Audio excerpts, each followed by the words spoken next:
Бежов цвят е в състояние да премахне агресията, да успокои и да отпусне. В допълнение, всички нюанси на бежово допринасят за една пълноценна и висококачествена почивка.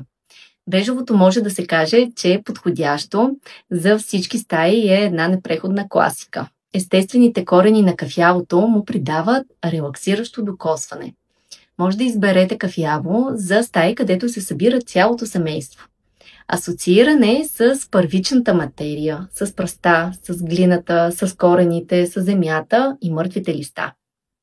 Бялото създава чувство за чистота, за яснота, за лекота. То е чудесно за осветяване на пространството и за оптическото му отваряне и разширяване. Като символика, бялото се свързва с новото начало, с откровението, прощението, неутралността и още много. Според Петър Дънов, белият цвят носи здраве. Ако това видео ви е допаднало, запазете и споделете и ще се видим в следващия цвят. Благодарим!